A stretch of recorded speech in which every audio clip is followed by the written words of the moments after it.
Senhores, bem-vindos a mais um encontro de Direito Penal. Eu sou o professor Diogo Luan e a nossa temática hoje vai ser sobre a dosimetria da pena. É um tema que ele é um pouco complicado. Eu acho assim que dentro de todo o estudo do direito penal é o assunto em que os alunos, os concurseiros, eles menos estudam. Ele tem uma complexidade, ele é vasto e mesmo sendo complexo e vasto, a gente acaba observando no dia a dia que tem muito desconhecimento a respeito desse tema. Então hoje a gente vai estudar ele. Nós vamos ter que desmembrar esse tema em 3 aulas e hoje a gente vai ficar aqui com a primeira parte. Então, quando nós conversamos sobre a aplicação da pena, quando nós tratamos especificamente a respeito da dosimetria da pena, aqui nós estamos trabalhando, logicamente, nós iremos começar a trabalhar a um preceito constitucional e um princípio do direito penal, que é a individualização da pena. Então, aqui nós vamos começar a trabalhar com a individualização da pena. Então, o acusado, após passar pelo processo judicial, respeitado as suas garantias e ele sendo condenado, vai agora caber ao Estado, através do magistrado, a justa aplicação da pena. Então, é isso que nós vamos estudar agora, da dosimetria da pena, ou seja, dosar a pena. Importante aqui que no estudo da dosimetria da pena, nós temos uma teoria que, quando vocês forem estudar, vocês vão ver que ela está presente em praticamente todos os livros, que é a teoria das margens.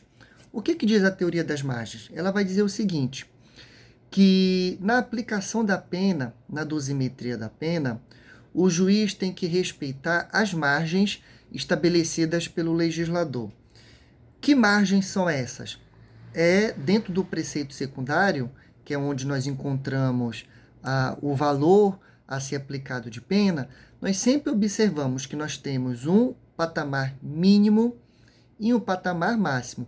Então, o juiz ele vai ter que ficar vinculado a essas margens. Ele vai ter que estar entre o patamar mínimo e o patamar máximo na aplicação da pena, pelo menos na primeira e na segunda fase. Nós vamos ver que na terceira fase nós vamos ter uma outra situação em que pode-se ultrapassar o máximo da pena e pode-se diminuir abaixo do mínimo. Mas esse é um assunto para a última aula.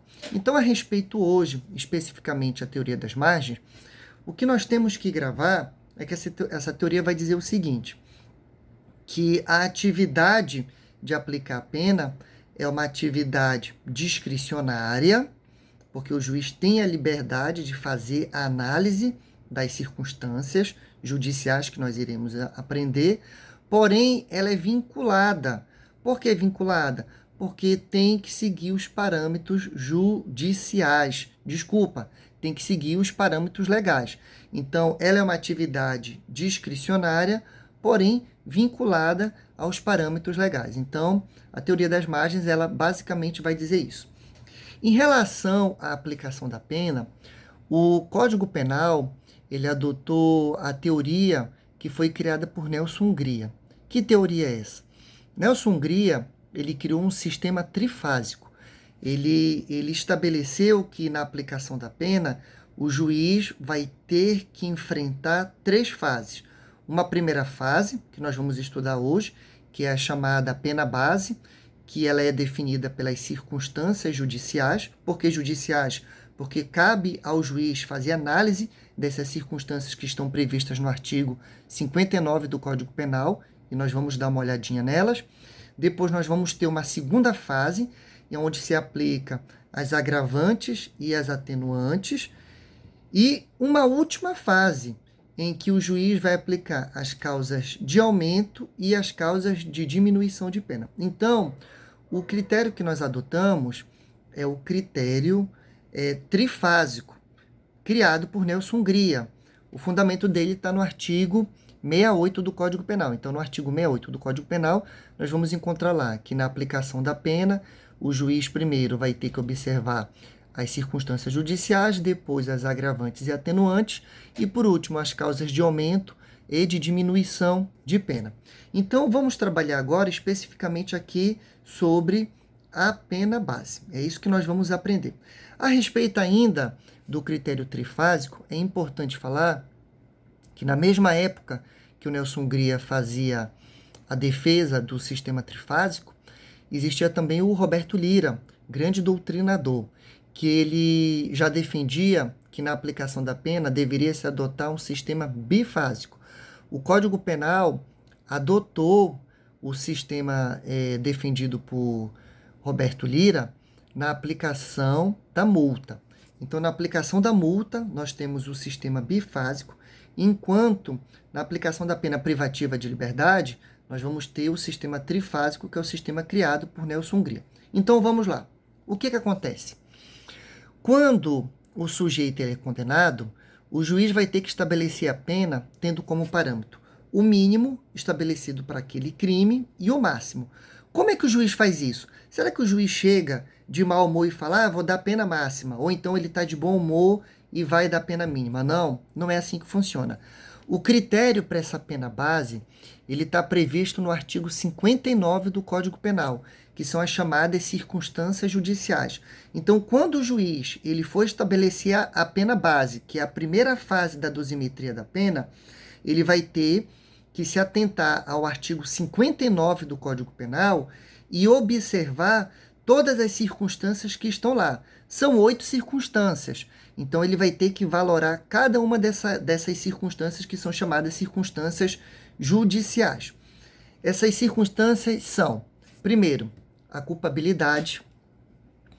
A segunda, depois da culpabilidade, que eu acho que aqui a gente vai ter que estudar um pouquinho mais profundo, são os antecedentes. A terceira é a conduta social. A quarta é a personalidade. A quinta, a personalidade do acusado. A quinta são as circunstâncias do crime. A sexta são as consequências do crime. A sétima são os motivos do crime. E a última é o comportamento da vítima. Então, nós temos essas 8 circunstâncias judiciais que o juiz vai ter que analisar na hora de aplicar a pena base. Então, como é que funciona? O parâmetro que a maioria da doutrina segue hoje é o seguinte, que o juiz ele vai ter que fazer o estudo de cada uma dessas 8 circunstâncias. E o parâmetro que ele vai atribuir para cada circunstância dessa é de 1/8 para poder chegar à pena base. O que isso quer dizer? Porque aqui parece que a gente já vai ficando um pouquinho complicado. O juiz, vamos imaginar, que esteja analisando aqui um crime de roubo, a pena de 4 a 10 anos.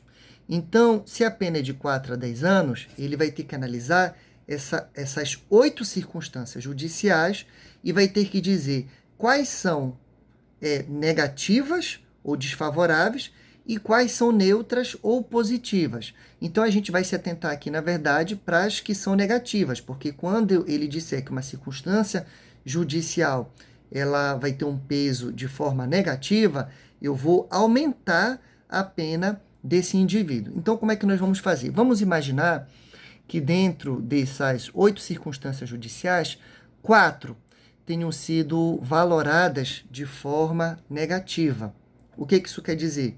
Que eu vou tirar o percentual entre o mínimo e o máximo da pena. 4 a 10 anos.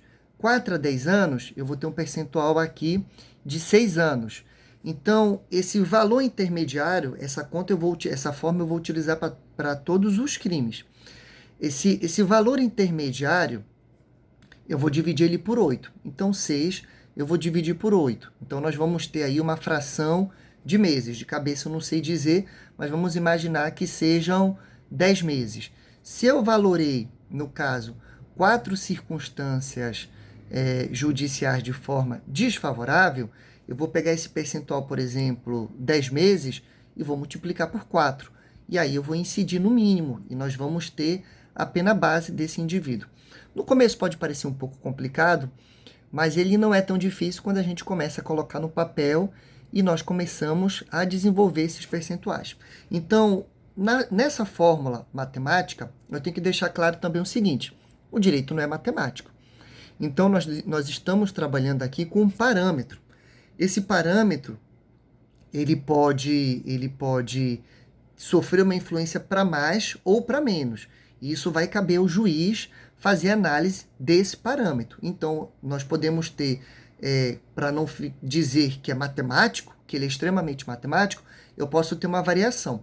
Mas esse critério é o critério que a maioria da doutrina ele está utilizando, é um critério que dá uma certa proteção ao jurisdicionado, ao condenado, porque ele vai saber de que forma foi valorado a circunstância e que peso essa circunstância teve na dosimetria da pena. Então, nesse ponto, eu acho que é o critério que nós devemos adotar, até porque o critério, eu posso até jogar aqui para os senhores, que o STF está adotando quando da dosimetria da pena. Porém, nós temos outros critérios. Nós temos, por exemplo, doutrinadores que já não utilizam esse critério, eles criaram um critério de peso. Nós temos outros critérios que eles, ao invés de colocarem 1/8, eles colocam 1/7, mas eu acredito que nesse ponto seja o melhor, porque é o que está sendo adotado no âmbito do STF.